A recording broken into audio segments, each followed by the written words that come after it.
Господи Иисус, я благодарю Тебя, что Ты любишь всех человеков, всех людей, каждого человека. Дай нам понять, насколько широка и глубина Твоя любовь. Дух истины, Ты здесь, чтобы учить нас сегодня. Учи через этого раба Твоего сегодня. Открой мои уста и проговори Твое живое, вечное, живое слово. Чтобы прославилось Твое имя, мой Бог. Во имя Иисуса Христа. И весь народ скажет: Аминь. Цените то, что у вас есть. Цените свое спасение. Цените Иисуса. Цените свою церковь. О Иисус. Иисус. В то время, когда даже христиан тяжело затащить на служение четверг. Бог человека, который вообще еле-еле ходил, говорит, что иди в четверг. Иди, не в воскресенье днем. Неудобное время. Иди в мою семью. И я сидел там во время поклонения, я просто рассказал, и Бог мне сказал: позови этого мужчину, послушай его. Бог это мне просто говорил: послушай его. И я послушаю его, и я теперь знаю почему. Потому что Бог не только ему говорил, но Бог через его говорит нам тоже. Не случайно Бог говорит: тот, кто делает добро, пускай продолжает делать добро. Тот, кто делает зло, пускай продолжает делать зло. Потому что день придет. И тот, который делает добро, не пройдет без награды. И тот, который делает зло, не пройдет без своей награды тоже. Не случайно Иисус говорил: то имеющий ухо да слушай, что Дух говорит церкви. Мы всегда говорим здесь, мы привыкаем к этому. Мы уже становимся обыденными для нас. Но Иисус просто говорил: имеющий ухо да слышит. Имеющий ухо да слышит. Имеющие ухо да слышит. Кто не имеет ухо, пускай они уходят в мир, пускай они наслаждаются с дачами, с картошками, но мы будем в доме и в семье Господа. Имеющие ухо да слышит. Не каждому от Бог проговаривает на уши громким голосом, что иди в мой дом. Не каждому. Большинство Бог говорит именно так, через проповеди. Но цени то, что у тебя есть. Держи крепко за Иисуса. Тогда я понимаю, почему Иисус говорит: если даже ухо твое, если око твое, глаза твои хотят тебя увлечь от Бога, то выкопай лучше. Если у тебя нога мешает, то отруби ногу вообще. Потому что Бог знает. Видите, он видит свою жену, но он говорит: кошмар какой-то, умершую жену.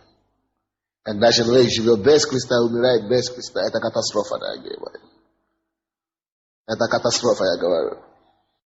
Не дай Бог. Господь, помоги нам. Я даже не знаю, как начать свою проповедь больше. Господи Иисус, я благодарю Тебя, что Ты любишь всех человеков, всех людей, каждого человека. Дай нам понять, насколько широка и глубина Твоя любовь. Дух истины, Ты здесь, чтобы учить нас сегодня. Учи через этого раба Твоего сегодня. Открой мои уста и проговори Твое живое, вечное, живое слово. Чтобы прославилось Твое имя, мой Бог. Во имя Иисуса Христа. И весь народ скажет: Аминь. Я сегодня имею побуждение прочитать такую проповедь, которая мне не нравится спорить с людьми, и мне не нравится читать такую проповедь.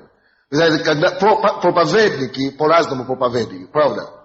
Проповедники разные могут проповедовать об одной и той же истине, но каждый имеет свой подход. Есть проповедники, которые только просто разговаривают с аудиторией. Есть проповедники, которые как бы спорят с аудиторией. Есть проповедники, которые провозглашают аудиторию. Есть проповедники, которые учат и разъясняют аудиторию. Jest propavedniki, которые filozofscy. Filozofствуют с аудиторией.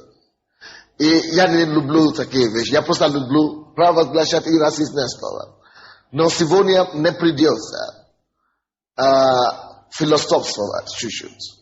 И ступить, и проповедовать как аргументативно. Аргументативно. И это полезно вам будет. Вообще сегодняшнее служение будет вам полезно.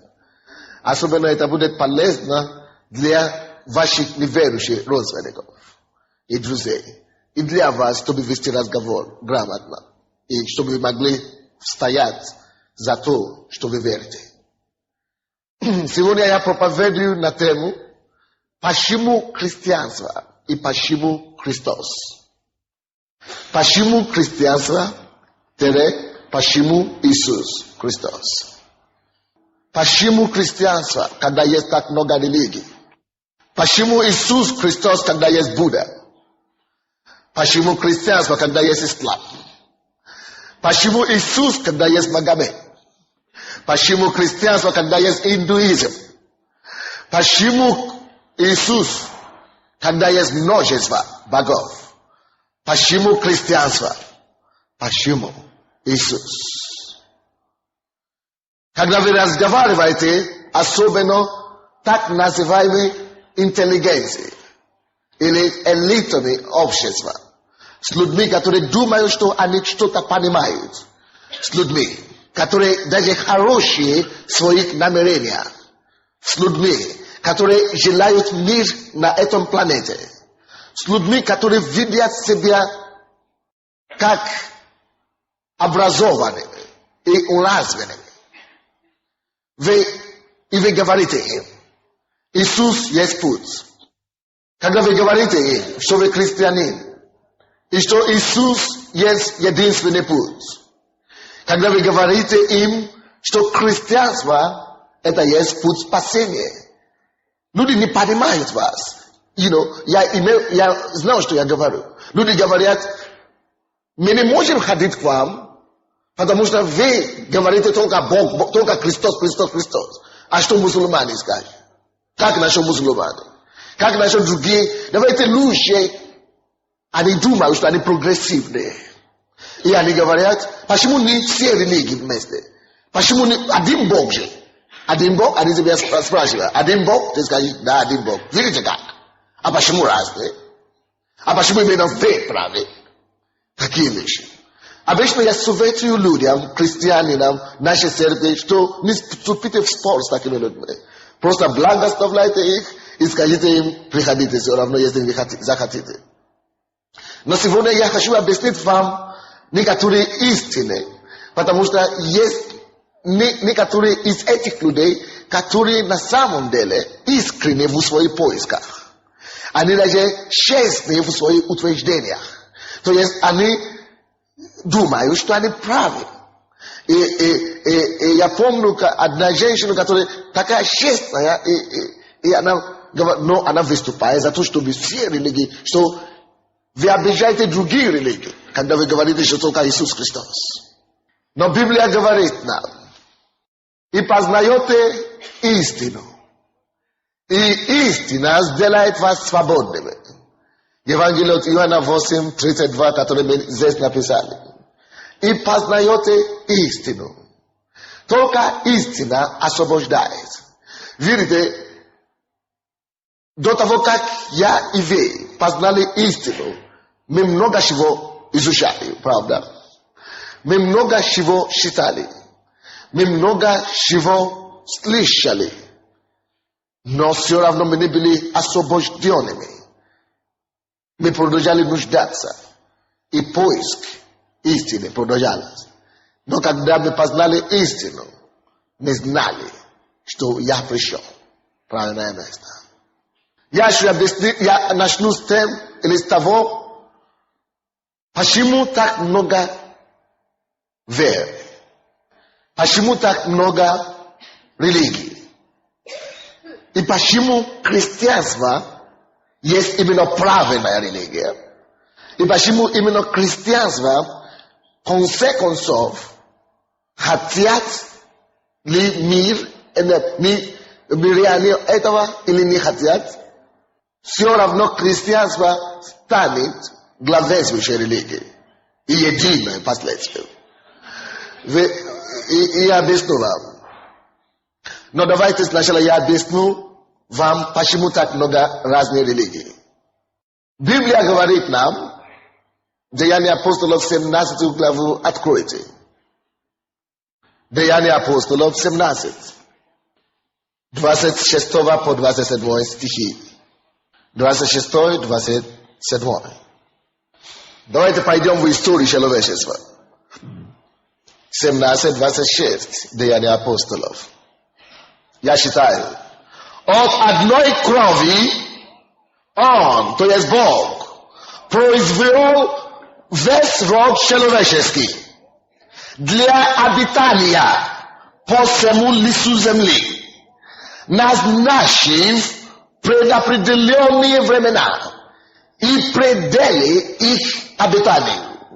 Библия говорит нам, что весь род человеческий Бог произвел с одной крови, с одной крови, с одной крови. Разные цвета кожи, но одна кровь. Разные цвета волосов, но одна кровь. Разные фигуры, разные территории, разные пределы, разные государства, но кровь одна. С одной крови Бог произвел весь род человеческий и определил им границы, где жить какой народ. И времена определит для них. Времена, когда они должны познать истинного Бога. Дальше, 27 стих. Дабы они, послушайте, Бог произвел весь род человеческий, в который входит разные народности, племена с одной крови, а потом по племенам, по народностям.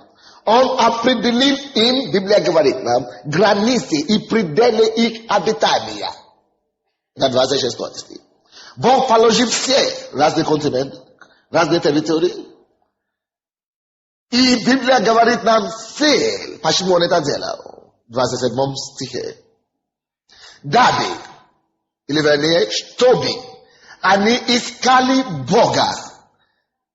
Чтобы они искали Бога. Не ощутят ли Его, или найдут ли, хотя Он и недалеко от каждого из нас. Бог недалеко от нас. Бог есть Дух, и Он вездесущий. Если ты закроешь свои глаза, ты можешь представить себе и видеть Иисуса возле себя. Он возле меня, Он со мной. Если бы не Он, я бы не стоял говорить с вами здесь. Он здесь. И Он говорит мне сейчас, прямо сейчас. Аллилуйя. Я слушаю Его голос постоянно.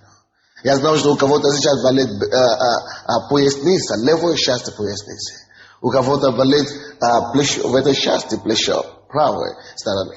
Бог говорит постоянно. Бог недалеко от нас. И Бог, почему Он это говорит? Потому что Он очень поможет, Он очень исцеляет. Но когда Бог поставит народы в разных пределах и территорий, чтобы они искали Бога, не ощутят ли Его и не найдут ли? Алло? Вот это и есть причина, почему так много религий. После того, как Бог создал человека, человек Адам имел общение с Богом. Потом грехопадение пошло, так? И после грехопадения люди начали жить, как они хотят. Но все еще жили в одной территории. Так? Но Бог распределил и разные территории, после чего, после попытки человека построить башни Вавилонской. Аминь. Тогда Бог разделил их языки и положил их в разные территории. И способствовал каждого народа к этой территории, к этой земле, чтобы они могли жить соответственно климате и так далее. Аминь. No, zdal im se adno obsze zadanie. Adna, obsze zadanie. Сколько задание? Одна. Одно задание. Какое одно? Искать Бога. Если вы посмотрите весь мир, даже самые элементарные народы, самые остальные бушмены, или как их называют в Африке, или люди, которые в джунглях живут в Латинской Америке, или в Европе, или везде, люди имели одно это общее, потому что Бог это поставил перед ним как одна задача. Что это? Все народы абсолютно имели общее то, что они какими-то способами искали Бога, достичь Бога. Это коммунисты придумали потом, что люди, конечно, были примитивные, и они искали, они видели вещи, которые они не могут понять, и придумали Бога. Что, как они могут придумать Бога, они что, консультировались вместе с друг другом. Почему именно все придумали Бога? Разные имена, но почему именно все приходят к решению, что именно Бог есть? Почему они не придумали что-то другое? Все придумали Бога. Но это ложь, это потому что они не читали Библию. Они читали, но не дошло до них. Они же не понимают диспансионы. Дух Святой же не открыл, у них же вообще Духа Святого нет. Так что можно понять коммунистов. Ничего, это было уже прошло. Короче. Люди все искали Бога по-разному. И весь народ, все народы земли имели общее, это общее. Потому что Бог дал им именно эта задача, как общая. Аминь. Библия говорит, он поставил их в разные территории, в разные пределы, дабы они искали Бога. Поэтому многие находили Бога в разных формах. Потому что они искали Бога. Вы видите разницу? Дабы они искали Бога. Поэтому каждый находит себе Бога, что ближе ему. Кто-то находит Луну, кто-то находит Солнце, кто-то находит какого-то героя. Но Бог, они называют себя Бога. Аминь. Вот почему разные религии. И потому что Бог положил в человека желание искать Бога, должен быть какой-то регулятор, который должен функционировать в каждом человеке, чтобы он знал, что здесь вот он нашел его выражение Бога. И Бог положил в человека совесть. Алло? И поэтому почти все боги всех времен и всех народов управлялись совестью перед своим Богом. И в основном в их поисках и их деяниях они старались угодить своим богам. Нету такого народа, который чтобы делал против его Бога, потому что они всегда знали, что это последствия. Чреватыми последствиями. Аминь. Поэтому они всегда искали что-то, которое угодило бы своим богам. Поэтому оттуда пошло такое стремление у всех народов и у всех богов и религий такие, и все религии, чтобы искать добро. Поэтому люди начали думать, тем лучше мы будем поступать, тем больше мы будем все правильно делать, тем ближе мы приблизимся к Богу. Что мы сможем угодить Богу, когда мы будем все правильно делать. Вот и родились обряды. Что мы должны все правильно делать. То есть умозаключение. Мы достигнем Бога, и мы угодим наших богов через хорошие дела и поступки. Через наши хорошие дела и поступки. И люди начали все стараться. Кто-то придумал медитацию, чтобы уйти вообще с этой естественной жизни. И удалиться как можно больше. Чтобы не поступать, не грешить. Потому что он думает, что Tempo on uchodit od grzecha, od etastamy, on przybliża się k Bogu. On ugażdża Boga, on może znajти Boga. Na prošlej neděli přišel ka mne Adi Munshira. 2 neděli už je, z naší cerkvy. Já посещал вашу церковь. Моя жена уже ходит 1,5 года. Он говорит, я посещаю. Все нормально, нравится. Но какой-то вопрос непонятный. Почему ваша церковь отличается от других церквей и других религий? И почему вы постоянно говорите в церкви об Иисусе Христе, только об этом? Вы не упоминаете других богов. Ведь он такой интеллигентный человек. Ведь все религии вообще-то имеют под собой одна задача. Одно задание. Я говорю, какое? Он говорит, вся религия, это же всем известно, он мне говорит. Всем же известно, что вся религия, воспитывала людей, чтобы делать добро. Он так мне говорит. Что вся религия воспитывает людей, чтобы люди делали добро, чтобы люди лучше поступали друг к другу. Между собой. Братья и сестры, если вы не поймете, и вы забудете все то, что я скажу сегодня, не забудьте это, то, что я скажу сейчас. Что да, цель, может быть, конечная, или ближайшая цель любой религии, это делать человека лучше, с окружающей средой и соседом, и делать люди добрее. Но это религия. Я повторяю. Эта религия имеет под собой целью воспитать людей разумно. Но христианство ни в коем случае не имеет ничего общего с этим. Некоторые из вас удивились. Но поймите, что Бог создал христианство. Христианство понялась как религия не для того, чтобы делать людей добрее, или чтобы воспитывать людей, хороших людей. Вы понимаете меня? Если бы наша цель как церковь является то, чтобы разумно воспитывать людей, то тогда какая разница между нами и ислам и буддизм? Они все тут же самоусовершенствовали занимаются. Самоусовершенствовали. Чтобы они самоусовершенствовали, и этим они надеются, они найдут Бога.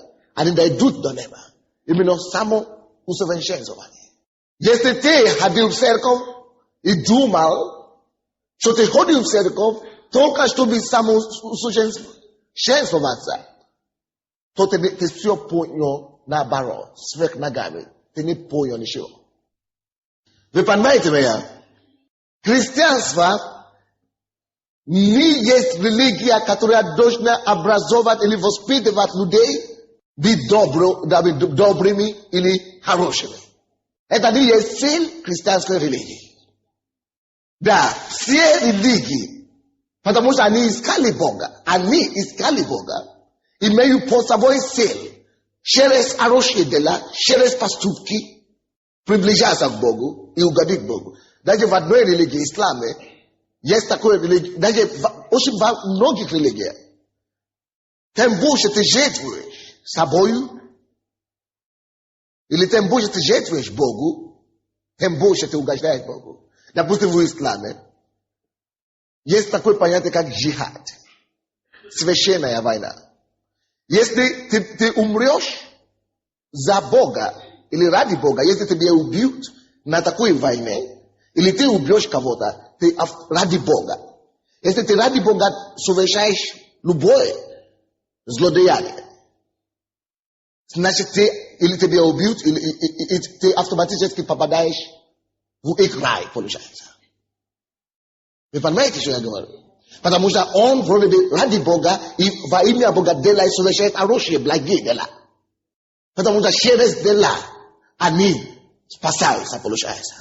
Через дела они достигают спасения, достигают Бога. Вот, когда это брат, это человек мне говорил, он уже брат сейчас, я сказал ему, в том-то и дело, путаница многих интеллигенций. И элита общества. Они говорят, давайте объединимся. Почему вы говорите только Христос? Почему вы говорите только... Все же, по сути дела, занимаются только одно и то же. Чтобы люди стали добрее, лучше. Это неправда. Христианство не занимается тем, чтобы люди стали добрее. Это заблуждение. Это заблуждение. Религия занимается этим. Но христианство нет. Чем же занимается христианство? Чем же христианство отличается от этих религий, которые этим занимаются? Очень просто, дорогие мои. Дело в том, что христианство как религия появилось после Иисуса Христа. Аминь. Как продолжение жизни Иисуса Христа. Правда? Аминь. До этого не было христианства. Поэтому очень много религий старые или древние, чем христианство. Вы знаете это? Что христианство это не самые древние религии? Потому что мы все, наши предки все, мы имели другие корни. Мои предки были язычники, они имели свои боги. И здесь на Украине тоже. Вы имели языческие религии здесь тоже. Аминь. То есть все имели разные, потому что до пришествия Иисуса Христа, или до рождения Иисуса Христа, Бог, мир упражнялся по одному закону, чтобы люди все искали Бога. Достигали Бога своими действиями. Включая иудаизм, откуда вышел, или вышло христианство. Потому что, поэтому Бог дал Моисею 10 заповедей. 10 заповедей должны были поступать, но определить действия и поступки людей, евреев. То есть, все равно их спасение зависело от дел их. 10 заповедей это делай то, не делай то, не делай то, и так далее. Но сегодня христианство не живет по 10 заповедей. Да, вы должны это понять. Но до христианства все религии мира искали Бога через свои дела и через хорошие дела, может быть. И через обряды и так далее. Но после того, как Иисус Христос пришел, посмотрите там же Деяния апостолов, которые мы читали только что. И давайте будем читать 29 по 30 стихи. 29 по 30 стихи. Деяние 17. 29 стих говорит. Итак, будучи родом Божьим, не должны думать, что божество подобно золоту, или серебру, или камню, получившего образ от искусства и вымысла человеческого. То есть люди через искусство, через вымысли рисовали себя и представляли себя образа своего Бога. Аминь. Это все было до христианства. Это было язычество. Люди через изображение, через рисунки, через искусство, потому что они не видят Бога, и они хотят представить как-то Его. Аминь. Но после Иисуса Христа, Библия говорит нам, итак, мы, будучи родом Божьим, не должны думать, что божество подобно золоту, или серебру, или камню, получившего образ. 30 стих. Очень важный стих. Отметьте себе это. Очень важный стих. Отметьте себе это. Итак, оставляя времена неведения, Бог ныне повелевает людям всем повсюду покаяться. Дело в том, что это этап времени. Это эпоха до Христа. Сколько бы она не была лет? Миллион, или миллиард, или 600 тысяч, или 6 тысяч лет. Когда люди жили, свои старания достигая Бога, Бог называет и определяет как время неведения. Napiszcie to sobie środka. Polushile nazwanie u Boga, jak wremia или времена неведения. Бог так называет его. И что Бог делает с этой время неведения. Библия говорит нам, что люди, которые жили вне закона, будут судимы вне закона. И так далее. Люди, которые жили с законом, будут судимы законом. То есть люди, которые жили до Христа, они будут судимы по совести их, как они поступали тогда, как совесть велела. Но после рождения Иисуса Христа новая эпоха началась. Новое время. И 30 стих говорит нам об этом. Итак, оставляя времена, что нужно делать, оставляя времена неведения, что нужно делать со временем неведения? Оставлять. Поэтому каждый народ, кого Бог поместил на земле, должен оставить время неведения. Это после Иисуса. Поэтому Иисус говорит, что Он не придет, пока сие Евангелие не будет проповедано во всех народах. От Матфея 24:14. Потому что все народы должны слышать благую весть. Что теперь тебе не надо через свои дела достигать Бога, а Бог достиг тебя своей кровью.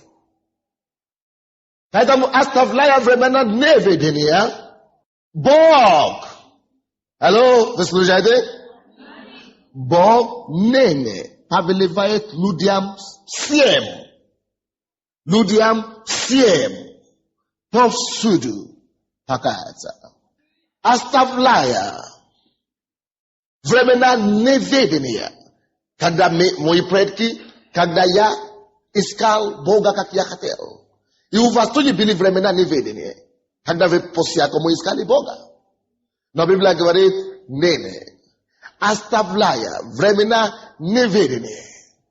Бог, тот же самый Бог, который поставил все народы, чтобы они искали Бога в их пределах. Тот же самый Бог, ныне, повелевает, уже не говорит им искать Бога. Бог теперь повелевает всем народам покаяться. Что значит покаяние? Посредством Иисуса Христа. Почему необходимо оставлять времена эти неведения, когда все по-своему искали Бога? Почему нужно это оставить? По некоторым очевидные причины. Во-первых, Галатам 3, 10-11 стихи. Можно быстренько посмотреть. Галатам 3, 10-11. А все утверждающиеся на делах закона находятся. Что значит дела закона? Это значит через закон, то есть делай то, не делай то, или через обряды. Короче, можно сказать обряды. Галатам 3:10. А все утверждающиеся на делах закона или на обряда находятся под проклятием. Вы слушаете? Если человек ищет Бога или служит Богу под законом или по обрядам религиозно, то он находится под проклятием. Ибо написано, проклят всякий, кто не исполняет постоянно всего, что написано в книге закона. Алло? Во всех мировых религиях есть книги закона. То же самое, как до христианства была Библия, Ветхий Завет только. Но почему и книга Ветхий Завет в основном называется как книга закона, особенно книга Моисея, как книга закона, так? И в ислам есть подобная книга. Что должны делать, что должны кушать, что нельзя кушать, и какое наказание за какое грех. В исламе, в буддизме, индуизме, кришнаите, как делать, что делать, то не делать, это называется книга закона. И каждый человек, который живет по таким книгам, потому что люди говорят, есть другие священные книги, почему только Библия? Есть другие священные книги. Да, они священные книги закона. Хорошо. Хорошие книги. Ничего плохого там нету. В Ветхом Завете ничего плохого там нету. Если ты будешь делать все то, что там написано в Коране, если ты будешь делать все то, что там написано, или в книге Кришны, или в буддизме, ты будешь хорошим человеком. Очень праведный человек. Вы слышите меня? Книга закон очень хорошая. Но в этой хорошей, в том-то и проблема, что человек попадает под проклятию, если он не сможет исполнять все, что написано в этой книге закона. То есть, если ты не исполняешь все закон, весь закон, то ты попадаешь под осуждение, под проклятие. В том-то и дело, что никто не может исполнять весь закон. Вот поэтому посмотрите этот стих, 10 стих. А все утверждающиеся на дело закона находятся под проклятием. Ибо написано, проклят всяк, кто не исполняет постоянно всего, что написано в книге закона. А что законом никто не оправдывается перед Богом. Это ясно, потому что праведный верующий будет. Почему законом никто не оправдается? Потому что если ты согрешаешь в одном, ты грешишь во всем. А перед Богом грех есть грех. Алло? Допустим, возьмите ислам. Человек должен молиться 5 раз в день. 5 раз в день. Чтобы быть праведным. И люди это делают. Кто-нибудь был когда-нибудь в исламское государство? Исламское государство какое-то. Исламском государстве. Кто-нибудь когда-то поднимите вашу руку вверх. Били, да? Люди молятся постоянно, правда? Вы мусульмане раньше, да? Видите как? Люди молятся 5 раз, правда? Обязательно нужно молиться. Видите как? Если ты не будешь молиться, ты уже не то, ты уже не праведный. Даже некоторые случаи, при возможности, надо обязательно ехать в Мекку или куда-то надо ехать. В Саудовскую Аравию. Если у тебя есть деньги или средства. Алло? И есть вещи, ты не должен делать то, не должен делать то, не это самое, не делать то. Если ты будешь делать все, ты уже все. Нет гарантии, что ты будешь. Это самое. Ты будешь с Богом. И в буддизме, и в христианстве, то же самое. Ты должен заниматься медитацией. Ты должен сидеть как-то. Ты должен как-то что-то делать. Потому что это закон, книга закон говорит так. И у всех есть книги закона. Но проблема в том, что проклят всяк, кто не исполняет постоянно всего, что написано в книге. А Библия говорит нам, Иаков 2:10. Можно быстренько посмотреть, если вы хотите. Иаков 2:10. Кто-то скажет, откуда ты знаешь? Почему ты знаешь, что там написано? Потому что Библия, Ветхий Завет, тоже был то же самое раньше. Мы тоже были такими раньше. Так Бог нам не открыл. Иаков 2:10. Кто соблюдает весь закон и согрешит в одном чем-нибудь, тот становится виновным во всем. Не слышали? Просто еще раз. Кто соблюдает весь закон и согрешит хоть в одном чем-нибудь, тот становится виновным во всем. Но продолжай стараться. Продолжай стараться. И люди продолжают стараться на самом деле. Люди строят свои отношения в своей религии на старании. Поэтому они становятся более хорошими. Но признают, возьми любого мусульмана, что ты спросил у него, ты святой? Он скажет, как это святой? Нет. Или ты праведный? Нет, ты что? Я стараюсь. Но Библия говорит, что все христиане, которые живут по слове, живут во Христе Иисусе, что они святые. Бог называет нас святыми. Сразу, это не по делам, освоивали, мы получили это подарок как бы от Иисуса, потому что мы живем во Христе Иисусе. Но это еще не все.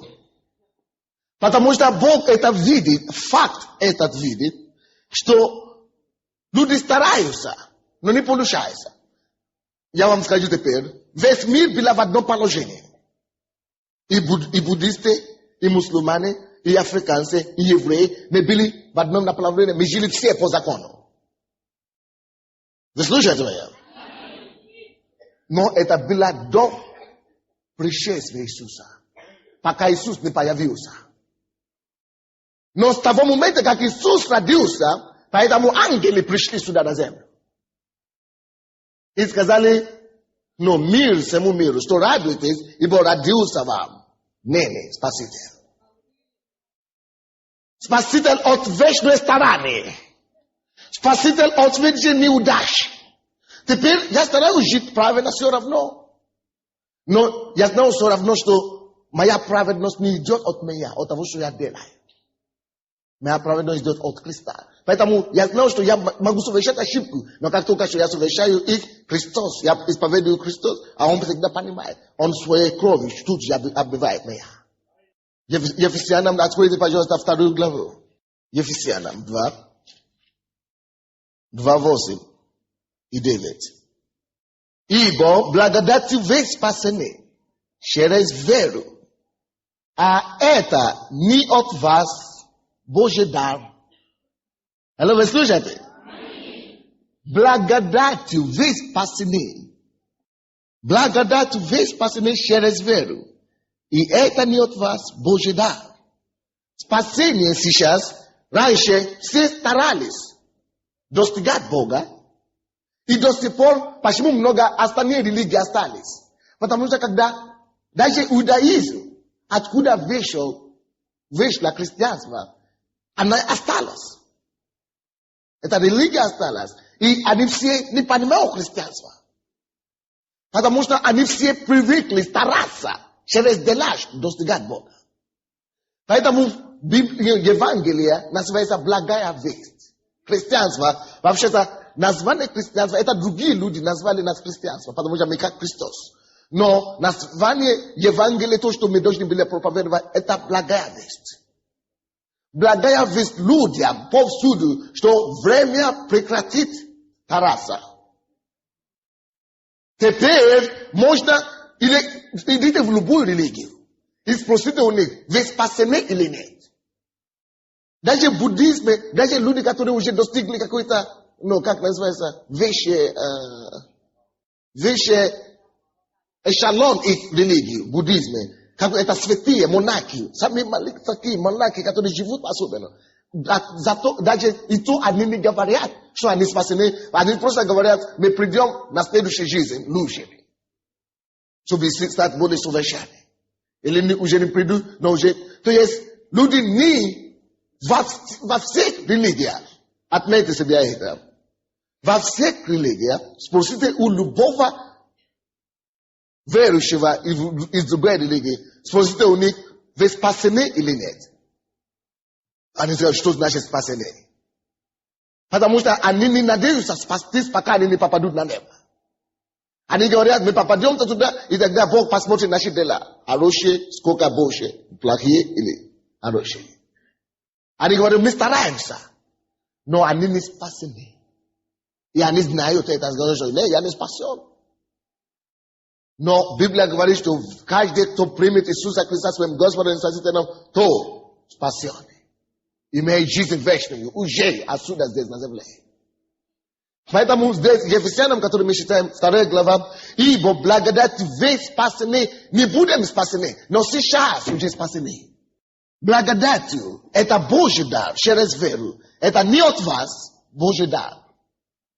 Потому что от вас ничего не выйдет. Божий дар. Как вы думаете, мусульмане, они служат Богу, ищут Бога. Да? Буддисты ищут Бога. Они хотят все служить Богу и угодить Богу. Но они стараются сами угодить Богу. Но в том-то и ошибка, что человек никакой, потому что все грешны, не может угодить сам по своему Богу. Они не понимают, что сейчас в настоящее время существует то, что называется Божий дар. Благодать. Вот этим Божьим даром теперь люди спасаются. Боже, вам благодати вы спасены, это не от вас, но Божий дар. То есть все мусульмане сегодня могут быть спасены. Если только они осознают эту благодать Божий дар. Они могут просто прийти и войти и получить спасение. Весь мусульманский мир, весь буддисты, все могут сегодня, только если это дойдет до них. Как только что они это поймут, они могут принять это как даром, все. И прекратить медитации. И прекратить стараться. Исполняя каждый закон по букве. Вы понимаете сейчас? Потому что и до христианства, и буддисты, и иудаисты тоже это делали. И евреи тоже так поступали. Но когда Иисус пришел, Он говорит, Бог понимает, что никто не может спасти, потому что все, Он исполняет все законы, и в одном согрешает. Уже все согрешен. Поэтому Бог говорит, что я вижу, что никто из вас не сможет выдержать. Поэтому я сам приду. И отдам свою жизнь, чтобы я пролю свою кровь. Теперь все вы будете спасены посредством моей крови. Кто осознает эту кровь и призовет эту кровь, эта кровь очистит его, омоет его. И в духовном мире мой Отец Небесный увидит тебя на вас кровь. Что вы уже спасены. И после того продолжайте делать хорошие дела. То есть не хорошие дела нас спасают, а хорошие дела последствия того, что мы спасены. Вы понимаете меня? То есть дела сейчас, они уже, потому что моя природа, натура изменилась. Потому что я уже другой человек. Потому что я омит кровью Иисуса. 9 стих. Не отдел, чтобы никто не хвалился. Поэтому наше спасение и спасение любого человека, любой человек, кто спасется, не спасется отдел. Потому что Бог не хочет, чтобы никто не хвалился. Вы понимаете? Бог не хочет, чтобы кто-то хвалился. Поэтому Он никого не спасет отдел. Потому что Он что-то делает хорошее. Бог может спасти человека сейчас через дар, который Он уже дал. Через Иисуса Христа, который уже... Видите, раньше мы старались угодить Богу, так? Через наши дела, через нашу смерть, через наши жизни, жертвы и так далее. А теперь Бог говорит, что сейчас вы прекратите искать меня. Я ищу вас. Прекратите умереть ради Бога. Но сейчас я умер за вас. Аминь. Вот почему христианство. Аминь. Но это еще не все. Теперь почему Христос? Очень просто. Христос есть уникальная личность, который здесь жил, когда-нибудь жил здесь на земле. Христос, Иисус Христос, из всех религиозных вождей, единственный, кто не родился от человека, от мужа, от мужчины или женщины. Иисус Христос родился от Духа Святого. Через Деву, но его Отец был Дух Святой. И даже в Исламе написано так, в Коране. Это потому что, вы знаете почему? Потому что кровь переходится от отца на ребенка. Поэтому надо, чтобы кровь перешла не греховная кровь, а чтобы чистая, которая идет от Бога. Поэтому от Духа Святого кровь перешла на Иисуса. Он был возрожденный, чистый, безгрешный. Почему Христос? Потому что Он есть Бог, который пустился на землю. А возьмите любого другого вождя. Будда был нормальным человеком, молодым человеком, который жил очень праведный человек, имеет хорошую совесть. И как я читал историю просто. И как он стал таким человеком, он ненавидел беззаконие, которое творилось в обществе вокруг него. И он ушел на гору, молиться, искать Бога. Через медитацию и так далее. И получил книгу, написал эту книгу, которую он написал, как закон. Занимался медитацией и самоуществованием. И помогало. Это было до христианства. Вы слушаете меня? И он получил эту книгу Будды, как у них есть. Это то же самое, как Моисей получил. Если сравнить Будда или Магомед с кем-то, может быть, с Моисеем можно сравнивать. Все другие религиозные вожди, но не с Иисусом. Иисус слишком уникальный.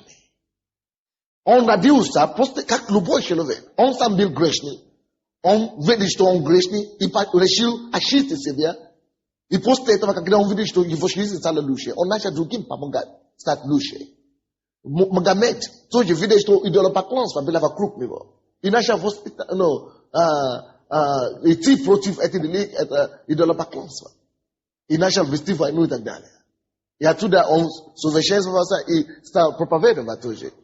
И вообще-то кто-то, некоторые справочники говорили, что Магомед раньше был проповедником христианства, а потом отступил. Поэтому у них только Ветхий Завет, а не Новый Завет. Поэтому опять упал в закон. И понимаете, эти все люди родились, как ты и я.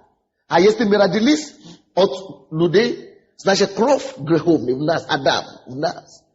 Природа Адама в нас. Значит, мы все еще грешные. Вы слушаете? Поэтому они вообще не сравнимы с Иисусом Христом. Поэтому, если человек разумный, зачем не следовать за человеком, который рожден от Бога, или за человеком, который рожден от человека, как я?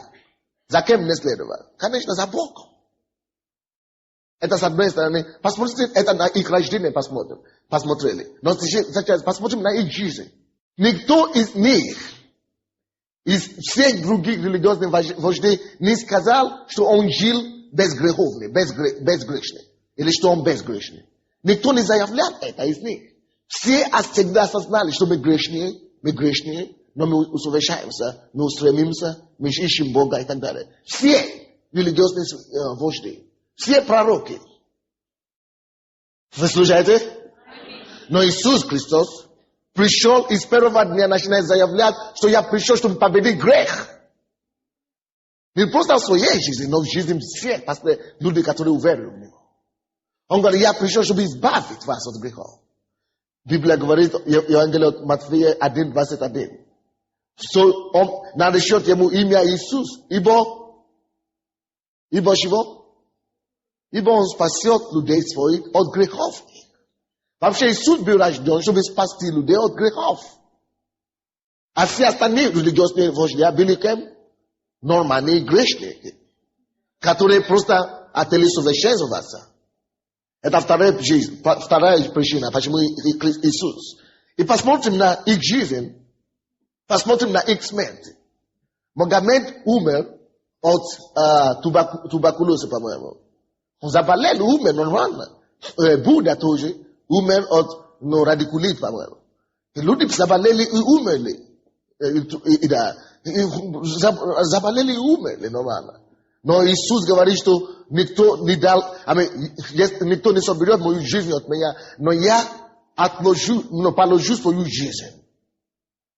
И за грехов многих. Вы слушаете? И он пророчествовал об этом. Он говорит, что меня должны убить. Когда меня убьют, я воскресну из мертвых. Уникальная смерть. Потому что я должна пролить свою кровь. Чтобы все остальные могли быть очищены через мою кровь. По-моему, все ясно. Все здесь наглядно. Почему Христос? Вот почему Христос. Аминь. Давайте посмотрим их учение. Если вы изучали когда-нибудь Коран или книги буддистов или индуистов и так далее, вы увидите, что все там написано, как делать что, не делайте что, делайте так, не делайте так. То есть закон. Хорошие вещи, советы, хорошие вещи. Но законом никто не спасается. И даже если вы будете смотреть их, хорошо, давайте возьмем другую тему. Что они говорили о себе? Давайте возьмем их писание, что они говорили о себе. Как они обращались к себе, что они говорили о себе. Как они определили свою позицию с Богом. Иисус определил свою позицию. Иисус называл Бога Отцом. А другие, даже самые великие пророки, i wojdi religiozni nazywali Boga strepetem Boga. Ale nazywali Jego Boga. No tylko Jezus nazwał Boga Ojcem. Czytajcie ich kniги, wy uwierzycie. Все остальные религии называли себя рабами Бога или пророками Бога. Но только Иисус назвал себя сыном Бога. Ну, неужели все здесь не очевидно? Все говорили, что люди могут быть верующие или пророки, но никто не может стать детем Божьим. Но Иисус говорит, верующие во мне получили жизнь вечную и стали сыном Божьим. И мы все стали детьми Божьими. Аминь. Давайте посмотрим, что они говорят о себе. Давайте не будем говорить за них. Пускай посмотрим, что они говорят о себе. Вот что они говорят о себе. Никто из них не говорит, что он спасен. Но Иисус говорит, что я знаю, откуда я пришел, и я пойду оттуда. Я пойду обратно оттуда. И когда я приготовлю вам место, я возьму вас с собой. Он знал, что он делает. Он заявлял это без страха. Он говорит без давления. Потому что он знал, кто он. Он говорит, что все, которые приходили ко мне, они все воры. Но я пришел, чтобы спасти овец. Он знал, кто он. Так что, почему христианство?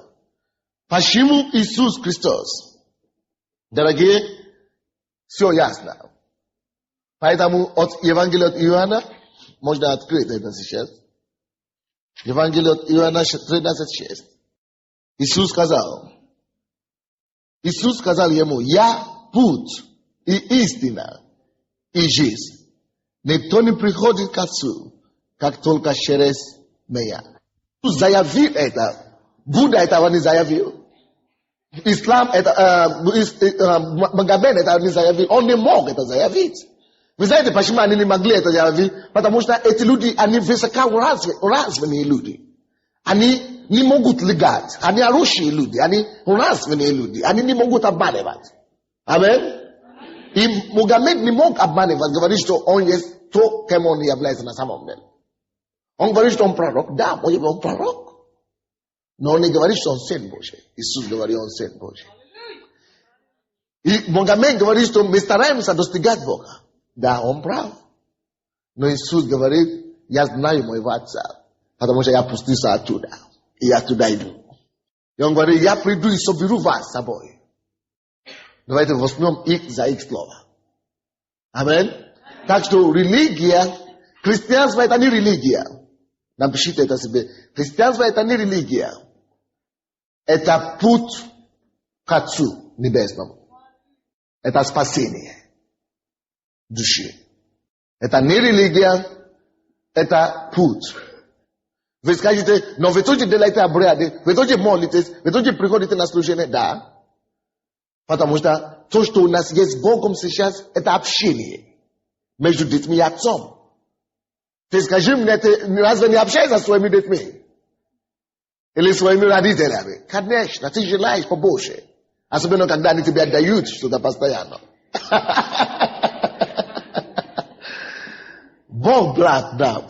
Мы не можем покинуть его, потому что мы не хотим отойти от его благодеяния.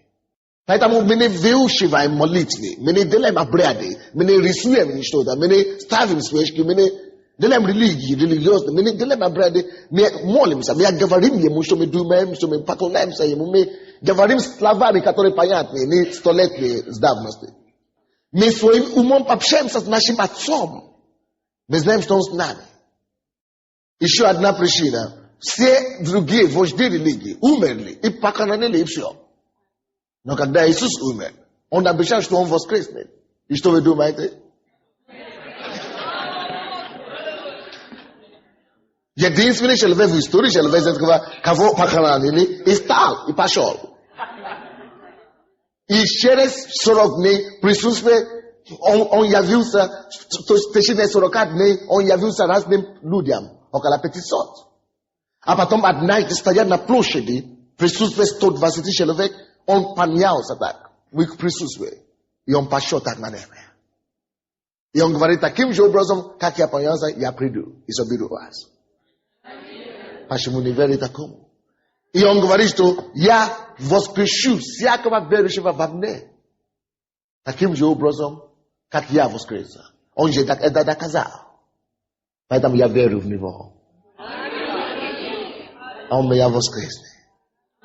Евангелие от Иоанна, 3 глава, 16 стиха. Поэтому мы стараемся воспитывать добрыми людьми. Мы не стараемся достигать Бога, потому что мы добрые, мы хорошие. Нет, мы добрые, потому что это наша натура. Евангелие от Иоанна 3, 16. Ибо так возлюбил Бог мир, что отдал Сына Своего Единородного, дабы всякий верующий в Него не погиб, но имел жизнь вечную. Категорически и ясно.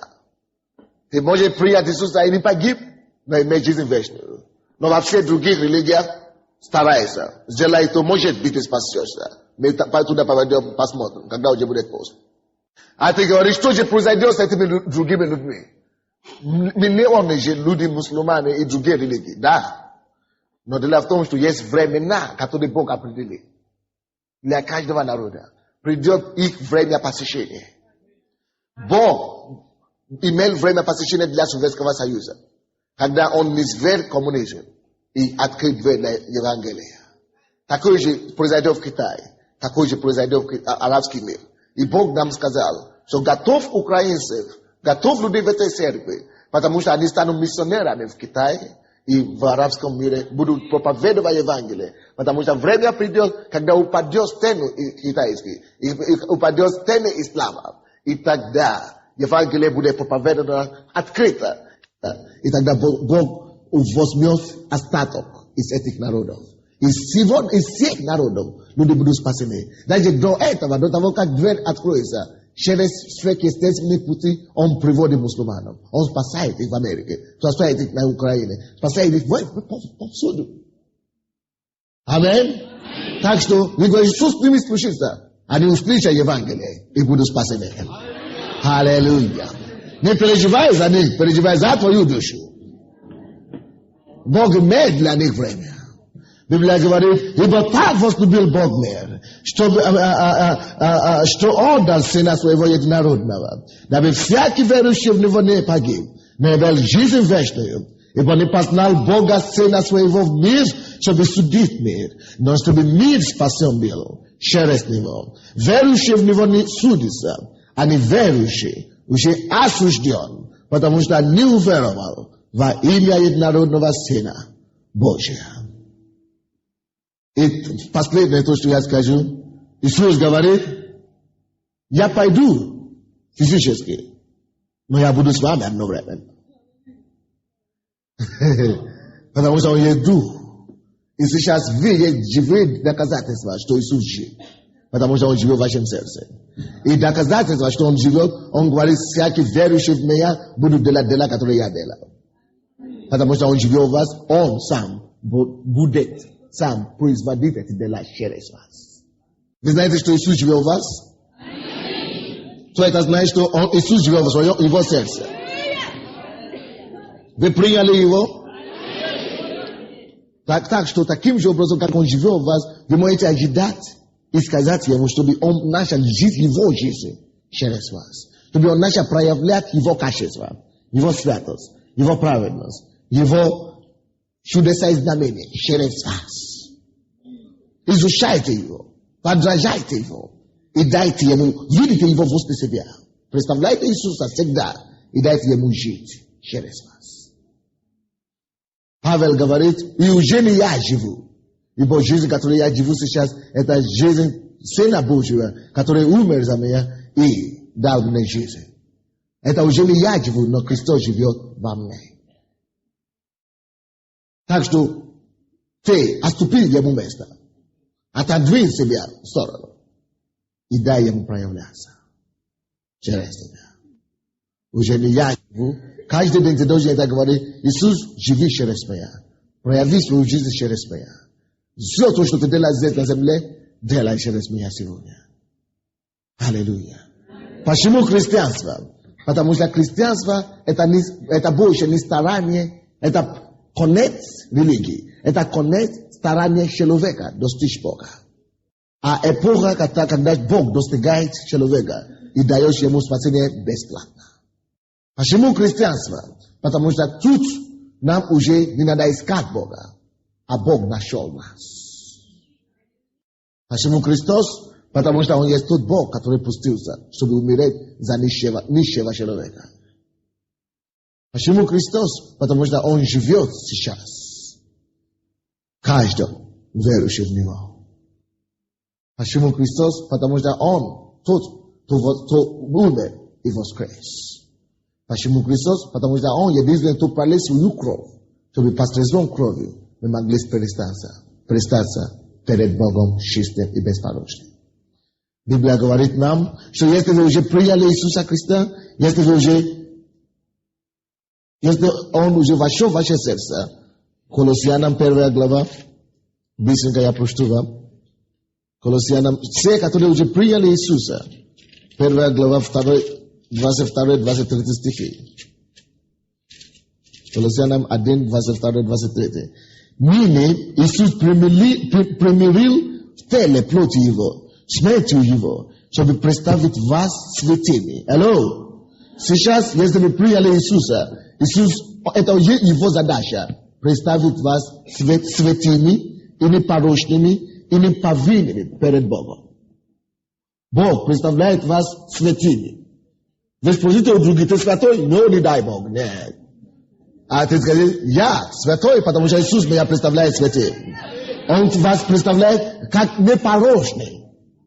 Без никакого порока. И неповинный. Без вины никакой. Потому что вы приняли Иисуса. Вот что значит христианство.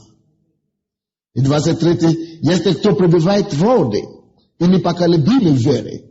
Видите, единственное то, что нам надо делать, продолжать жить по вере. Пребывать там твердый и непоколебимый. Потому что они, которые принимают Иисуса сегодня и не пребывают твердый, отходят. Они теряют то, что они приняли. Но Библия говорит, что если только пребываете твердый и непоколебимый в вере, и не отпадайте от надежды благовествования, которые вы слышали, которое возвещено все твари поднебесной, которого я, Павел, зеластный служитель. Аминь. Еще одно место Писания. Сейчас, благодаря Иисусу, мы можем предстаться перед Богом. Остальные стараются через жертвы, через джихад, через остальные вещи. То, что они делают для Бога. Но потому что Бог достиг нам, мы можем любое время подойти к Нему, как Отцу. Евреям 4 глава. Евреям 4. Евреям 4, 14-16 стихи. 14-16 стихи. Итак, имея первосвященника великого, прошедшего небеса, Иисуса, Сына Божия, будем твердо держаться исповедания нашего. Ибо мы имеем не такого первосвященника, который не может сострадать нам в немощи нашей, но который, подобно нам, искушен во всем, кроме греха. Поэтому да приступаем дерзновением к престолу благодати, чтобы получить милость и обрести благодать для благовременной помощи. Аллилуйя. Сейчас мы можем представиться перед троном Божьим. Без страха. Потому что Иисус представил нас безвинной, беспорочной и святыми. Благодаря Ему, не благодаря нам, ибо благодатью вы спасены, а сие не от вас, чтобы никто не хвалился, Божий дар. Он дал нам все то, что мы имеем, поэтому мы держим, мы ценим Его, мы Его обожаем, мы держимся за Ним, мы пребывать твердо благодати и в твердом уповании нашем. И мы говорим, Иисус, Ты живешь во мне, прояви себя полностью через меня. И Библия говорит нам, Евреям 13:8, что ибо Иисус Христос вчера, сегодня и во веки тоже. Почему Он во веки тоже? Потому что Он живет в тебе. И через тебя Он во веки тоже делает то, что Он делал раньше. Преклоните вашу голову, давайте помолимся. Поблагодари Его, что ты познал Христа Иисуса. что ты вещь, что ли, заблуждение. Библия говорит, что времена не ведения прошло. И Бог сейчас ныне повелевает всем повсюду покаяться. Благодари Бога, что Он привел тебя к истинному покаянию. Что Он открыл тебе глаза, и что Он познал тебя и спас тебя. Что ты освободился от закона и от проклятия закона. От старания вечной, от вечной неудачи. Если у тебя есть слава,